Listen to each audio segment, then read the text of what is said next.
सभी साथियों को अनुसर का नमस्कार। और हमारे इस टेस्ट पेपर में जो 100 क्वेश्चंस थे उन 100 में से आपको 10 क्वेश्चन बचे हुए थे।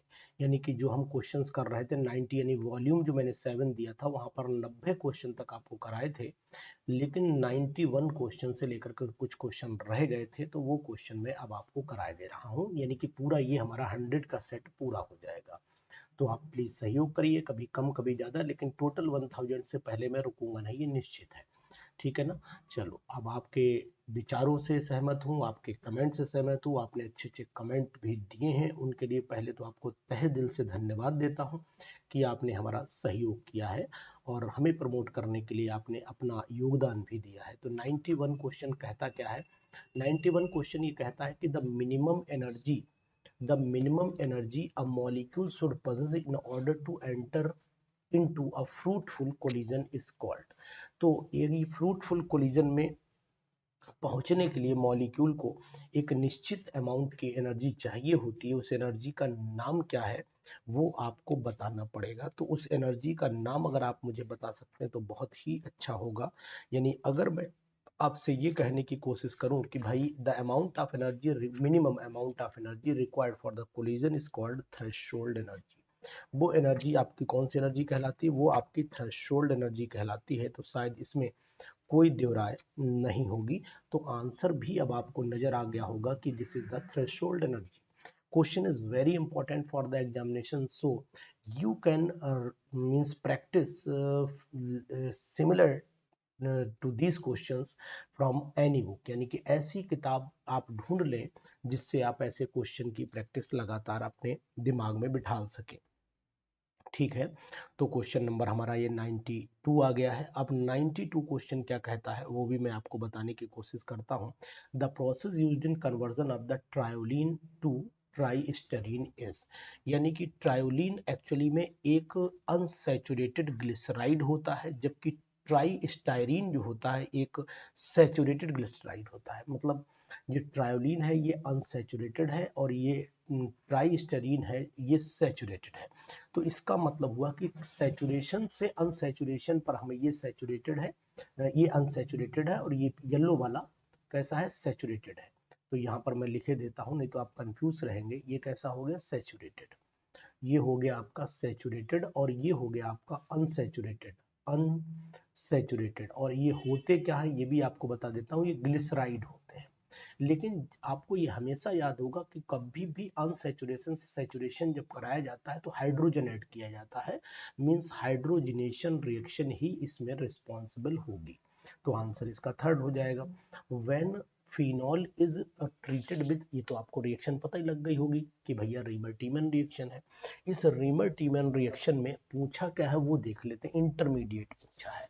तो मैंने आपको बताया था कि इंटरमीडिएट इसमें यहाँ CHCl2 बनता है। तो यही वाला एग्जाम्पल हमारा एकदम अप टू द मार्क है, यानी यही क्वेश्चन जो है वो सही हो जाता है। इस पे हम लोग टिक कर लेते हैं। चलिए, इसका मतलब इंटरमीडिएट, और ये क्वेश्चन आता भी खूब है, आप नोट कर लो। Important, very very important question की कैटेगरी में ये आता है। ये छोटा सा 10 क्वेश्चन का वॉल्यूम लेकिन पूरे क्वेश्चन को कवर अप करता रहेगा। Energy of activation of A reactant is reduced by, अगर आप टेम्परेचर बढ़ा दो ऑटोमेटिकली एनर्जी पहले ही रिएक्शन हो जाएगी। तो एनर्जी ऑफ एक्टिवेशन जो है वो आपका टेम्परेचर बढ़ाने पर घट जाती है, ये बात ध्यान दीजिएगा। एल्कलाइन कॉपर सल्फेट कंटेनिंग अरे यार ये कौन नहीं जानता है? ये एक्चुअली में रॉचिली सॉल्ट से बोलते हैं, सोडियम पोटेशियम टाइट्रेट को। इसे फैलिंग भैया भी बोलते हैं, मतलब फैलिंग सॉल्यूशन। ये फैलिंग सॉल्यूशन जो है बेंजल्डिहाइड से कोई रिएक्शन नहीं देता, जबकि टॉलेंस के साथ में सिल्वर मिरर देता है। ये आपका टॉलेंस रिएजेंट के साथ में सिल्वर मिरर देगा, यहाँ पर सिल्वर मिरर मिलेगा। लेकिन आप ये जान लो कि ये फैलिंग सॉल्यूशन के साथ में कोई भी, फैलिंग के साथ में कोई टेस्ट नहीं देता है। ये बात भी अच्छे से जानिए आप। इसके बाद चले आइए, इसके बाद पहुंचिए। When primary alcohol is oxidised to the chlorine it is produced. जब प्राइमरी अल्कोहल क्लोरीन से ऑक्सीडाइज, तो आपको पता होना चाहिए ये रिएक्शन, अगर आपको याद होगा तो क्लोरोफॉर्म बनाने का मेथड भी है, और ये क्लोरल बनता है। क्लोरल का जब NaO से रिएक्शन कराते हैं तो क्लोरोफॉर्म बन जाता है। तो ये क्लोरल एग्जाम्पल हो जाएगा। 97 में the order of solubility of the butanol, तो ब्यूटेनॉल के जो है ऑर्डर क्या होगा, तो सब प्रोपेनॉल, भाई प्रोपेनॉल आसानी से घुलेगा, जितना कार्बन का नंबर बढ़ेगा उतना ही घुलने की कैपेसिटी खत्म होगी। तो यही हमारा एक परफेक्ट आंसर हो जाएगा, यही हमारा एक परफेक्ट आंसर हो जाएगा, इस बात का आप ध्यान दीजिएगा। इसके बाद चले आइए क्वेश्चन नंबर नेक्स्ट 98 पर। 98 क्वेश्चन क्या कह रहा है, Br2 gas turns starch iodine paper. तो आपको पता है भाई स्टार्च जो होता है ये क्या करता है, स्टार्च पेपर कैसा कर देता है, पर कुछ जानकारी है आपको? अगर नहीं है तो फिर ये जान लीजिए, ये ब्लू पेपर कर देता है। आपने देखा होगा, टेस्ट भी है, bromine gas turns starch iodine paper blue. ठीक, इसको भी ध्यान दीजिएगा, और ऐसे क्वेश्चन को आप एक बार चेक भी कर लिया करिएगा, जैसे जो टेस्ट वाले क्वेश्चन होते हैं उनको आप चेक भी कर लिया करिएगा, क्योंकि कभी कभी भाई पढ़ाते पढ़ाते कलर का कुछ आइडिया गड़बड़ा जाए तो कम से कम आप ये तो ना कहें कि सर ने गलत पढ़ा दिया ना। Iodine is release when potassium iodide को जब हम कॉपर सल्फेट के साथ में हीट करेंगे तो रिलीज हो जाएगी। और ये 99th क्वेश्चन भी बहुत इंपॉर्टेंट है, और इसको आपको करना भी चाहिए, इसको आपको करना भी चाहिए मेरे हिसाब से। चलिए उसके बाद आ जाइए, the correct order of the increasing bond angle. Bond angle का इंक्रीजिंग ऑर्डर क्या है, इस पर भी जरा गहन अध्ययन हो जाना चाहिए। थोड़ा सा इसको मैं वो करता हूँ, मिनिमाइज करता हूँ, तो मुझे लगता है कि व्यू पिक्चर क्लियर हो जाएगी। ये तो ये आपकी पिक्चर क्लियर हो गई। अब यहाँ पे 100वां जो क्वेश्चन है, the correct order of the increasing bond angle. Bond angle कहाँ बढ़ेगा, तो भाई आपको पता होना चाहिए, अगर हम लोग यहाँ पर सिंपल सी लोन, यहाँ निगेटिव हो गया, लोन पेयर का नंबर बढ़ रहा है, लोन पेयर का नंबर बढ़ेगा तो बॉन्ड एंगल तो ऑटोमेटिकली यानी घटेगा, यानी लोन पेयर जो है वो बॉन्ड पेयर पे फोर्स डालेगा तो डाउन हो जाएगा। तो यहाँ पर कोई नहीं, यहाँ Cl2 हो, यहाँ क्लोरीन ही है, तो इसका मतलब है। और उसके बाद दूसरी अगर नहीं समझ में आ रही तो हाइब्रिडाइजेशन निकाल करके देख लो, उससे भी पता लग जाएगा। तो यही यानी फर्स्ट वाले पर चेक करिएगा, तो ये ऑटोमेटिकली आपको आंसर समझ में आ जाएगा। ऑटोमेटिकली का मतलब ये नहीं कि जादू से आ जाएगा, इसको आप निकाल भी सकते हो, कोई दिक्कत नहीं है। यहाँ पर अगर आप देखना चाहो सेंट्रल, भाई the correct order of increasing bond angle, तो अब यहाँ पर Cl बीच में रख देना है, और इस तरीके से ClO2 बना लेना है। ये आपने O बना दिया, इस पे यहाँ पर कोऑर्डिनेट बॉन्ड बना दिया, यहाँ सिंगल बॉन्ड बनेगा। लेकिन होता ये ऐसे नहीं स्ट्रक्चर है, कारण ये होता है कि इसके ऊपर भी लोन पेयर रह जाते हैं। एक ये बचा लोन पेयर, एक ये लोन, तो दो दो चार है ना, 5 6 और एक ये रह जाता है, तो 7। इस तरीके से तो बॉन्ड एंगल तो घटेगा, लेकिन समस्या क्या होती है, यहाँ लोन पेयर रिपल्सन है। ठीक, लोन पेयर तो इसको घटाएगा, बॉन्ड पेयर दूर दूर है, लेकिन यहाँ Cl2O के केस में ये गड़बड़ा जा रहा है। Cl2 को केस में क्या हो जाएगा, इस तरीके से अगर हम लोग लेंगे तो यहाँ Cl हो गया 2 और ऑक्सीजन हो गया 1, इस तरीके से कंडीशन बनानी पड़ेगी हमें। तो अब यहाँ पर क्या होगा, ये खुद साइज में बहुत बड़ा हो गया, जब साइज में बड़ा हो गया और ऑक्सीजन की जो इलेक्ट्रोनेगेटिव पावर है वो थोड़ी सी ज़्यादा है, अब ज़्यादा है, तो कंडीशन क्या होगी कि भाई क्या करेगा, ये इसको रिपेल करने की कोशिश करेगा। जब रिपेल करने की कोशिश करेगा तो ये इसके लोन पर पास में होंगे, तो ये बॉन्ड को ज़्यादा रिपेल करेगा, थोड़ा और डाउन हो जाएगा। वही केस पर ClO2 में आ जाता है, यहाँ नेगेटिव जब आ गया तो इसका मतलब लोन पेयर और हो गया, तो फिर लोन पेयर बॉन्ड पेयर के साथ लोन पेयर रिपल्सन और बढ़ गया। ये कंडीशन भी हम इसमें अप्लाई कर सकते हैं और आंसर दे सकते हैं। तो प्लीज़ आप इन क्वेश्चंस को करिए, मेहनत करिए। और ये अभी मैंने 10 क्वेश्चन एक्चुअली में मेरे पास बचे थे उसी टेस्ट सीरीज के, तो अब तक आप तक जो क्वेश्चन पहुंचे हैं वो पहले स्लॉट में, दूसरे स्लॉट में ओवरऑल मिला करके लगभग और लगभग मेरे हिसाब से 300 क्वेश्चन आप तक जा चुके हैं, और 300 क्वेश्चंस की सीरीज आप तक पहुंच चुकी है। कहने का तात्पर्य मेरा इतना है, ठीक है। अब कुछ ये 100 आप बताओगे सर 10 मिनट 10 क्वेश्चन से मेरा भला क्या होने वाला है, ठीक है। तो ये आज एक्चुअली बचे हुए क्वेश्चन थे, इसीलिए मैं इसको बोल रहा हूँ, और कोई ऐसी बात नहीं है। लेकिन कुछ क्वेश्चन अगर आपको तसल्ली नहीं हो रही है तो फिर मैं इसी सीरीज में कुछ क्वेश्चन ऐड किए दे रहा हूँ, और वो आपके ऑटोमेटिकली इसकी प्रिंटिंग में रहेंगे, तो उससे बेफिक्र रहिएगा। इनके आंसर भी नीचे लगे हुए हैं, उससे आप बिल्कुल बेफिक्र रहें, ठीक है। चलिए अब हम लोग इस पर बढ़ लेते हैं आगे, इसी सीरीज में बढ़ेंगे आगे, और आप थोड़ा सा सहयोग भी हमारा करेंगे, ठीक। चलिए पेन मैंने सेट कर लिया है। अब हम लोग क्वेश्चन नंबर नेक्स्ट, ये 100 हो गया था, तो 101वां क्वेश्चन जो है वो क्या हो सकता है। 101वां क्वेश्चन ये है कि व्हेन मर्क्यूरिक ऑक्साइड, अब यहाँ लिखना पड़ेगा मुझे, when mercuric oxide, sorry mercuric iodide कर देता हूँ, when mercuric iodide is added to the aqueous solution of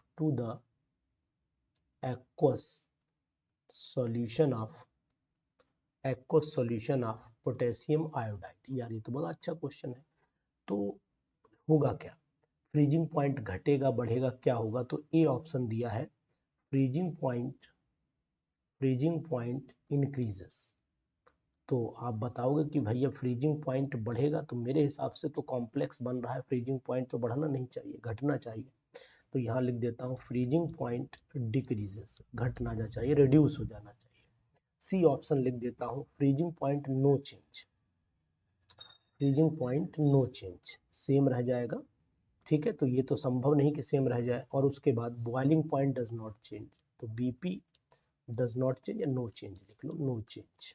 तो ये ऑप्शन मेरे पास में है। तो मुझे लगता है इसका बेस्ट जो आंसर है वो डिक्रीज कर जाएगा, क्योंकि मर्क्यूरिक आयोडाइड जब मिलाया जाएगा KI में तो ये बनाएगा K2HgI4, यानी कि अगर K2HgI4 तो एक कॉम्प्लेक्स आयन बनेगा, और उसके बाद में कॉम्प्लेक्स आयन जब बनता है तो इसका मतलब ये हुआ कि बेंट हाफ फैक्टर बढ़ेगा। बेंट हाफ फैक्टर बढ़ा तो फिर सिंपल सी बात है भाई, नंबर ऑफ आयंस देखोगे ना, नंबर आयंस मर्क्यूरिक आयोडाइड था और उसमें मर्क्यूरिक आयोडाइड के Hg(I2) था और Hg(I2) में 3 आयन मिल रहे हैं, वहाँ K2HgI4 है ना, ये कॉम्प्लेक्स मिल रहा है और इसका मतलब ये हुआ कि मेरे हिसाब से फिर यहाँ पर जो कॉम्प्लेक्स चेंज देख लूँ, नहीं गड़बड़ा जाएगा, सिस्टम ही गड़बड़ा जाए।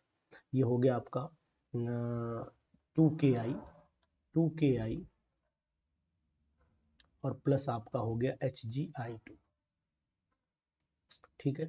तो यहाँ पर हो गया आपका, इस समय अगर आयन Hg(I2) को देखें तो इसमें कितने Hg पॉजिटिव और 2I नेगेटिव 3 आयन बन रहे हैं। फिर यहाँ देखो K2HgI4, तो इसको अगर हम कॉम्प्लेक्स बना लेते हैं K2HgI4, ठीक है, तो यहाँ पर 2K पॉजिटिव मिलेंगे और एक मिलेगा Hg(I4), तो भैया आयन तो 3 ही मिल रहे हैं यार।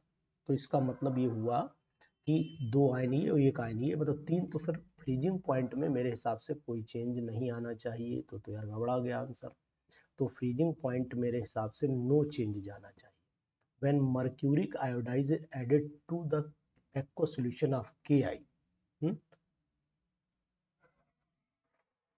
तो नहीं, रुक जाओ, यानी क्वेश्चन की ट्विस्टिंग को समझना पड़ेगा। रुक जाइए आप, थोड़ा सा रुकिए, क्वेश्चन की ट्विस्टिंग को समझना पड़ेगा।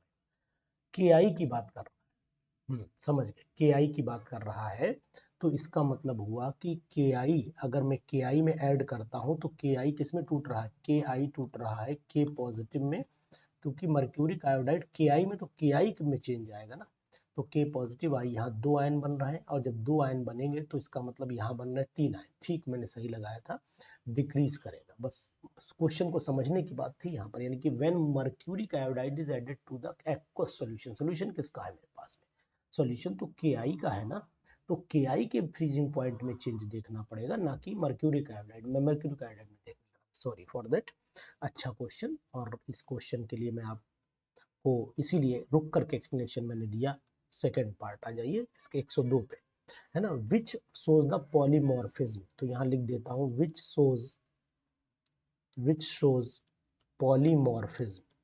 यहाँ पर पॉलीमॉर्फिज्म कौन शो करता है, पॉलीमॉर्फिज्म कौन शो करता है, नंबर 1 आपका ऑक्सीजन दिया है, नंबर 2 आपका सल्फर दिया है, नंबर 3 आपका सेलेनियम दिया है, नंबर 4 आपका ऑल दिया हुआ है। तो यहाँ पर ऑक्सीजन भी पॉलीमॉर्फिज्म शो करता है, सल्फर भी करता है, सेलेनियम भी करता है। तो मेरे हिसाब से फिर आंसर यहाँ पर ऑल हो जाना चाहिए, तो आंसर ऑल याद रखिएगा, ठीक है, बहुत इंपॉर्टेंट क्वेश्चन है।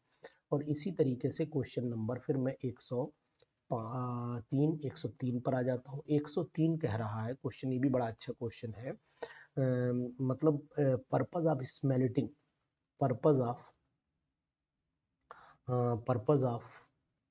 स्मेल्टिंग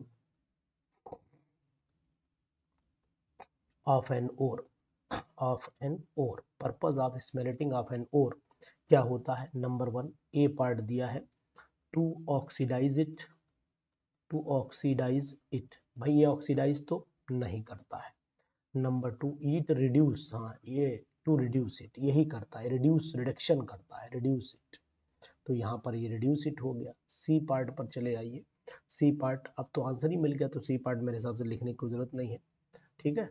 चलो हटाओ, नहीं लिखूंगा टाइम की, जब आंसर मिल गया, आंसर नहीं मिलता तो फिर मैं थोड़ा लिखता हूँ उसे। क्वेश्चन नंबर फिर आ जाइए 100 यानी टू रिड्यूस इट पर आप इसे लिख लीजिए। सॉरी पेन गलत चल रहा है भाई, क्या बात है। यहाँ पर इस तरीके से लिख दीजिए। अब ये आ जाइए क्वेश्चन नंबर नेक्स्ट 104 पर। 104वां क्वेश्चन कह रहा है oxidation number of Cr in CrO5। CrO5 में ऑक्सीडेशन नंबर क्या है? तो भैया ऑप्शन भी दिए दे रहा हूं आपको, प्लस का 10 आ रहा है, बी ऑप्शन में आपका प्लस का 6 आ रहा है, सी ऑप्शन में आपका प्लस का 3 आ रहा है, डी ऑप्शन में आपका प्लस का 2 आ रहा है।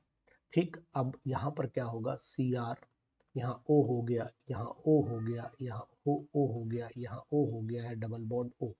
अगर स्ट्रक्चर देखना चाहते हो, यहाँ पर -1 परऑक्साइड है, -1 -1 -1 और ये x मान लो, ये -2, तो टोटल मिला के आप जोड़ दीजिए 6 हो जाएगा ना, तो इसका मतलब ऑक्सीडेशन स्टेट +6 आ जाती है। ये भी बहुत ही इंपॉर्टेंट क्वेश्चन है, इसको भी आप लगा डालिए। और 105वां क्वेश्चन क्या कह रहा है वो भी मैं आपको बताने की कोशिश कर रहा हूँ। देखिए क्वेश्चन की कमी आपको नहीं कर रहा हूँ, क्वेश्चन 100% आपको पूरे ही दे रहा हूँ, इसलिए इन पर बिल्कुल भरोसा करिए कि यही क्वेश्चन ऐसे मिलेंगे आपको, ठीक है।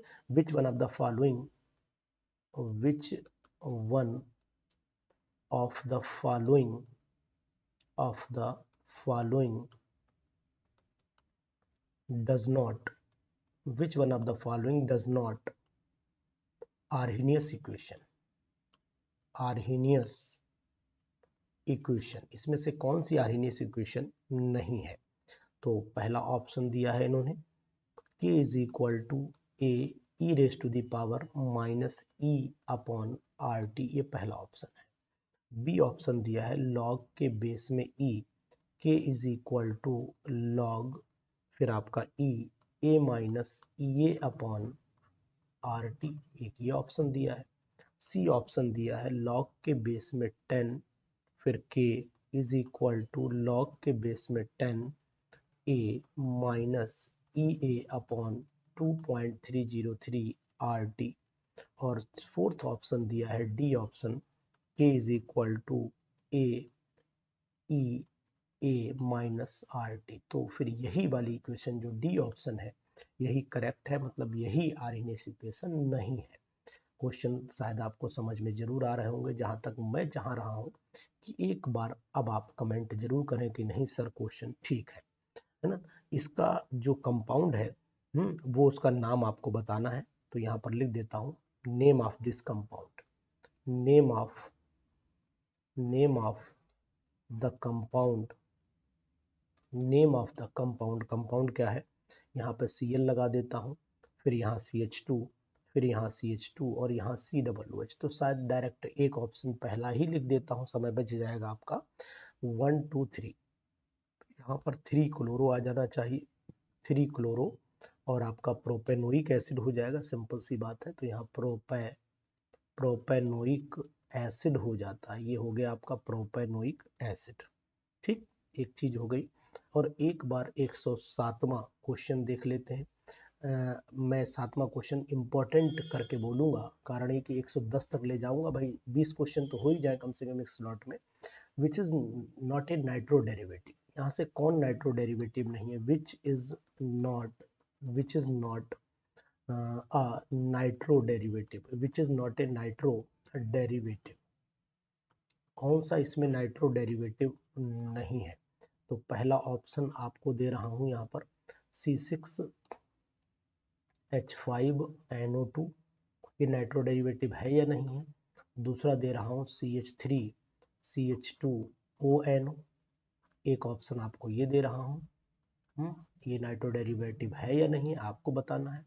CH3CH और यहाँ पर आपका CH3 और फिर यहाँ पर N डबल बॉन्ड O और यहाँ पर O, ये भी नाइट्रो डेरिवेटिव दिख ही रहा है। और डी ऑप्शन चलो फोर्थ बना दूं, क्योंकि हर जगह 1 2 3 लिखा है, तो यहाँ पर यहाँ 3 कर देता हूँ और यहाँ कर देता हूँ 4। फोर्थ ऑप्शन दिया है C6H4 और यहाँ पर OH लिख देता हूँ, यहाँ पर NO2। ये नाइट्रो डेरिवेटिव मुझे नहीं दिखाई दे रहा है, क्योंकि ये अगर आप देखो तो आर्थो या पैरा पोजीशन पर लगा हुआ है, तो आर्थो नाइट्रोफिनॉल है, तो ये नाइट्रो डेरिवेटिव नहीं है। डेरिवेटिव का मतलब होता है कि हम किसी भी एल्काइल या फिनाइल डायरेक्ट बेंजीन से अगर जुड़ रहा है तो बेंजीन में एक हाइड्रोजन रिप्लेसमेंट करे या एल्केन में एक रिप्लेसमेंट करे, वो नाइट्रो का डेरिवेटिव माना, मतलब वो वहीं जैसे HNO2 में से आप जो है H को हटाइए और NO2 पे जोड़िए, तो मेरे हिसाब से फिर आंसर यही होना चाहिए, नाइट्रो डेरिवेटिव नहीं है। ठीक है, बाकी आप अपने हिसाब से इसको भी समझ सकते हैं। क्वेश्चंस को समझने के अपने अपने टीचर्स के, अपने अपने लोगों के, पढ़ने वाले लोगों के तरीके भी अलग अलग होते हैं। रेडियाई का ऑर्डर बताना है, the radii of fluorine fluorine negative, oxygen and oxygen di negative are किस ऑर्डर में है। नंबर 1 जो है वो हो जाएगा O die negative greater than fluorine, मुझे तो यही दिखाई दे रहा है, अब आप चेक कर लीजिएगा। फिलहाल सबसे ज़्यादा तो नेगेटिव लगा है, फिर ये फ्लोरीन से, और फ्लोरीन सबसे छोटा, इस पहले तो यही दोनों छोटे बड़े हैं। चलो फिलहाल तो आंसर यही है, लेकिन 2 ऑप्शन मैं लिखे दे रहा हूँ, जिससे कि आपको ये ना समझ में आए कि सर ने केवल एक ऑप्शन, मैं 2 ऑप्शन यहाँ लिख रहा हूँ। पहला ऑप्शन मुझे सही लग गया है, इसलिए मैंने इसी पर अंडरलाइन कर दिया समय की बचत के अनुसार। बाकी आपको जब मिलेगा इसका प्रिंट तो उसमें ऑप्शन 4 होंगे, मतलब उसके लिए आप घबराइएगा नहीं कि सर ने 2 लिखे, 2 ही होंगे। ठीक है, ये बात भी ध्यान दीजिएगा।